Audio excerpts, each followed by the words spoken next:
everyone. Welcome again. Thank you for joining me again with Dr. Steve, Dr. Professor Steve White. He has been sharing on his experience in the education field, stresses and anxiety and challenges that come up for the educators and the students, and how he has found ways around them. If you haven't watched the first series, I'll invite you to go check it out. And then today we're going to pick up from where we start. Dr. Steve, last week before we left, you gave us tips. You gave the students tips on how to take some tests because you said you identify with people who struggle doing some tests and GED and all that. So I just love the tips that you have been given. They are very practical. So today we will move on and see what else you'd like to share with us about students and your story. What story would you like to share with us today?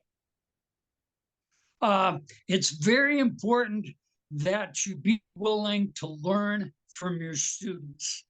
Now, I'm a lifelong learner, and I love it when I pick up something new, something that means my brain is functioning. I picked up a word just the other day. It's defenestration. It's the act of throwing somebody out the window. Oh my goodness. And defenestration. Yes, it comes from the word fenetra, which is window, and throwing somebody out the window, like a politician. They used the example of Winston Churchill. They said the British people threw him out the window after the war because they were tired of war. And that made sense. So I learned that new word, and that was a delightful thing. I remember a class that I had that enjoyed learning a great deal, and they enjoyed it so much they asked me to give them one of the big words that I used in my discussion with them, which was triskaidekaphobia. That's right. Tri meaning 3, deca meaning 10, and phobia meaning the fear of. So triskaidekaphobia was the fear of the number 13, or the Friday the 13th, which seems kind of odd. But they asked me to put that on their spelling test that week as a bonus, and I did. I thought that was wonderful, a wonderful character of theirs, and I think it's the same. I think it's the same class. It might have been that same year when we said the Pledge of Allegiance in the morning, and they asked me if we could learn together how to say the Pledge of Allegiance in Spanish. Wow. And I thought that was valid, and that made a lot of sense to me. So they taught it to me verbally, and then one of them went home and got it in printed form. So I was able to memorize it, and it's still in my old brain to this very day, word for word. And, amazing. I remember the word indivisible. I love the sound of that word. Indivisible, with liberty and justice for all. Con libertad y justicia para todos. And that was an achievement for me, and it still is. That's something delightful. I will say that is a testament to who you are to them and the relationship and the rapport they built with you. And one thing that I know is that to be a great teacher or a good leader, you have to be a good follower, a good student. So for you, being able to teach them and to have that relationship with them, for them to be able to share and exchange knowledge with you, speaks a lot about your quality and your dedication to the trade. And for them to also systematically teach you something new and also to print it out, it shows that they have been observing how you do it, breaking things down, making it easy for them to grasp. So they said, let us do the same thing to him. So it was just a mirror reflection of who you are. And they did that in that situation. Yeah. That's amazing, Dr. Steve. Exactly. Yeah, it was a triumph. It was a real triumph. I remember that always. Yeah. Yep.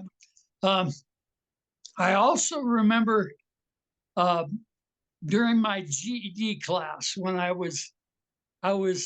had a group of uh, African students from Somalia.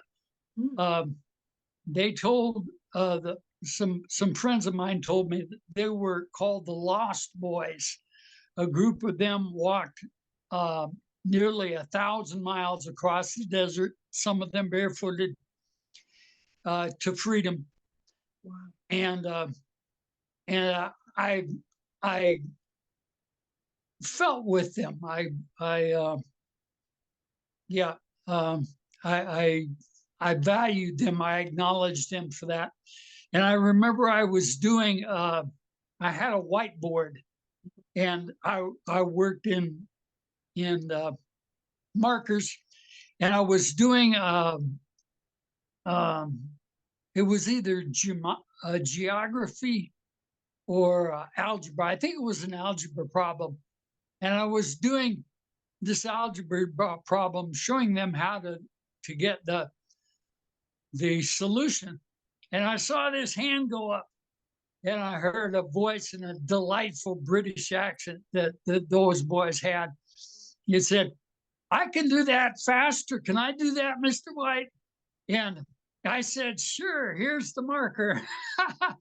And this young man, tall young man, got up there on the whiteboard and he started to work. He started working fast. He was cross canceling, and students were actually snickering. They were like, "He's got a mind like a calculator. He's working so fast." And God bless him, he got a good answer, which was the same as my answer. So I said, "God bless you," and we gave him a round of applause. And years later, when I was on another job, as a matter of fact, I was walking a security detail, and I heard a voice down the hall, "Mr. White." And I whirled around, and there were my lost boys from my GED class, and they had passed their GED and they had gotten a job on the strip in Las Vegas as porters, and they were working hard. And it pleasured me so much to know that I influenced their life and helped them open that door with the key of knowledge. That was a real victory for me, and it was something I remember forever. Good.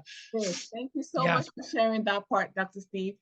Anytime you talk, I try to pick up things that students or teachers try to ignore or do not realize what the students are picking up from them. So what I heard was that when a student raised up their hand, you allowed them to come over to the whiteboard to do the problem that you are about to solve. And also you allowed him to solve it in his own way.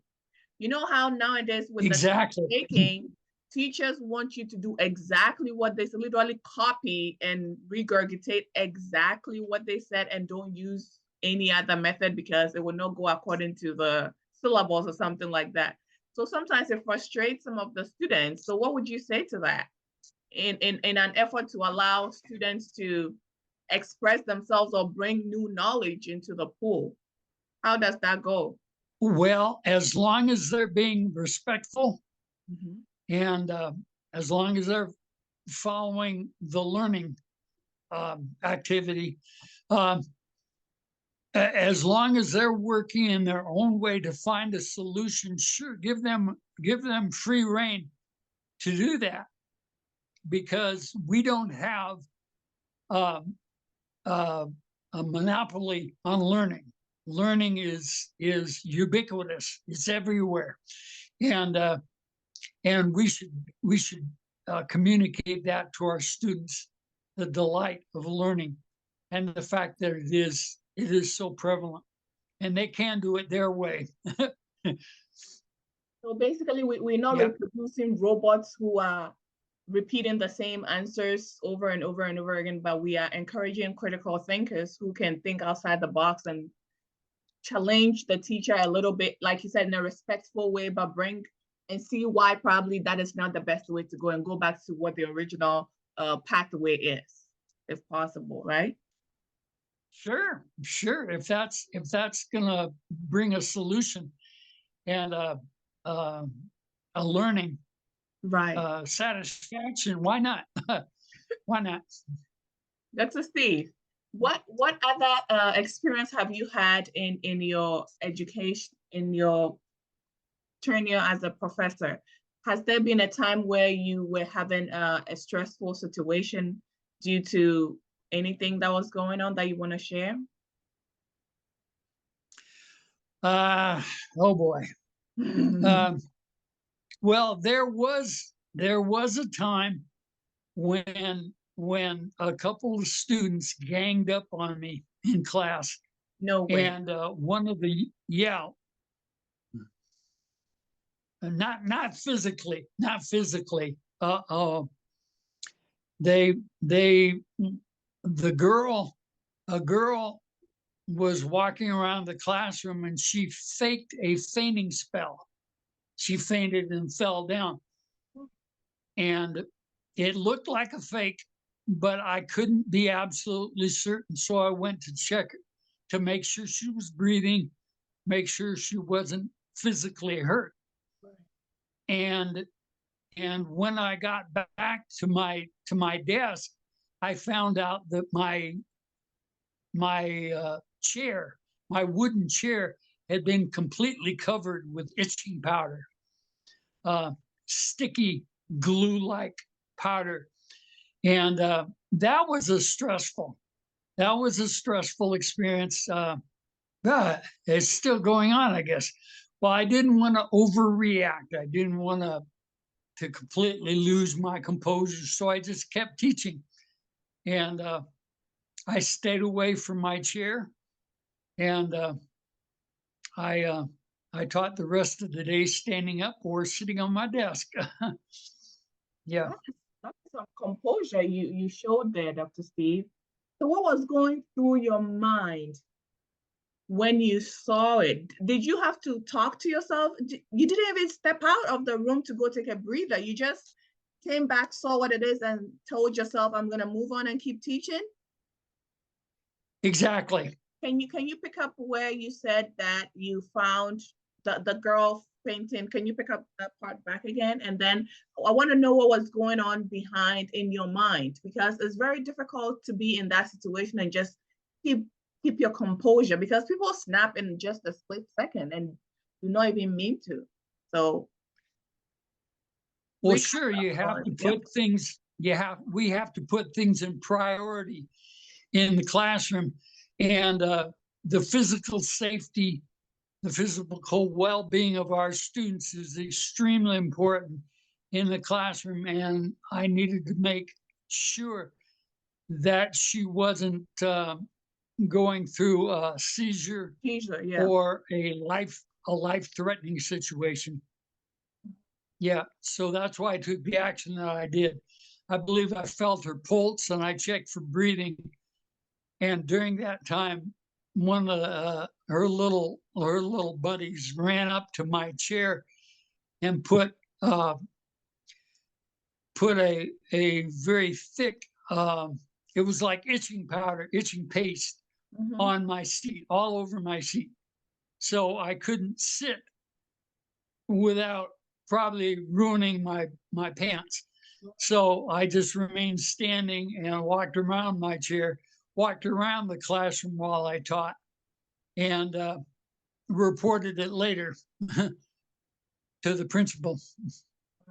So I think you took a really good advantage of that. So now walking through the aisle of the class, whatever attention they're looking for, you right by their neck so they can pay attention. Yeah, I was trying to keep their attention focused on what we were learning, to maintain that learning atmosphere.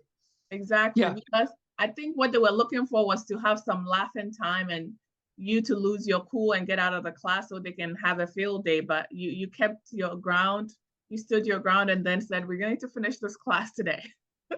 Yep. Yep. We're not going to let that derail us or distract us. We're not going to be derailed. Right. Exactly. Yeah. So if there is a teacher here in a school district that is very notorious or known to have people who do worse things that will happen to you, what advice would you give to that educator? Oh my goodness, that's an excellent question, Patience. Do your best. Stick to your lesson plans, not exactly, not literally, but but uh, go ahead with the lesson and maintain the learning atmosphere and the dignity and the discipline that you've installed in your classroom as a matter of course. Yeah, sure. And to teach them how to follow instructions the first time you give them, and to maintain the curriculum and the learning plans that you have to follow. Yeah. Thank you so much for saying that. So would you say that there is a way to warm up students who are challenging or difficult in the classroom? For instance, you are following your syllabus, you're doing everything that you can to maintain peace and everybody's dignity and respect in the class. However, there are one or two challenging students who just want to give you a hard time. What have you found in your experience to warm up such students so they turn around and cooperate and give a safe classroom atmosphere? Um, I think sometimes getting on their level is good, um, to find out if they're having a struggle understanding something that you're saying. Do they understand the words that you're using, or are they a higher level than they comprehend? Um, and sometimes it's helpful to break down words like I broke down triskaidekaphobia there, and sometimes students respond when you do that to show them how you function in a learning situation like a testing situation, how you effectively uh, handle that situation so that you are successful as a student. Uh, yeah, they seem to respond to that, and to understand that you have an interest and a compassion to to their way of communication and the kind of instances that they are using as examples in their lives. Yeah, it seems like they react to that. That is very beautiful. Thank you so much for always having the students at heart and coming to their level, because most of the time, like you said in our first interview, that the students said our teacher doesn't listen to us. So everyone wants to be heard, everyone wants to feel seen Yeah, and listened to. So once they come to that level where you even give them that window of asking, what is it that is challenging? Is it the vocabulary, or is it something that I'm saying that you're not getting? You get to know them. And of course, if it is out of your hands, you can always refer them to the resources that are in the school for them, right? exactly. Um, sometimes we can use a humorous example. Uh, I remember a short little poem that I remembered in the classroom. Be careful of the words be careful of the words you say. Make them soft and sweet. You never know from day to day which ones you'll have to eat. And sure, and that teaches poetry, and it also teaches similes. Uh, how can you eat words? I mean, what that doesn't really make sense, but when you explain it, it makes sense, and the humor comes out full force in something like that. Yeah. Thank you so much, Dr. Steve. Um, We will wrap up today's session this way. Do you have any last words before we wrap up? But what I want us to talk about in our next interview is how you want to share your story about having your own challenges with bipolar and other situations and how you navigated through them in your work environment. Okay. So what is it? What are the last words that you want to wrap up today's session with? Oh, thank you for being with us. It's been an honor and privilege sharing with you. It has blessed my heart for being able to share some strategies that have worked for me. And even now in my advanced stage, I can appreciate that experience. And so thanks for joining us so much, and God bless you. Thank you so much, Dr. Steve.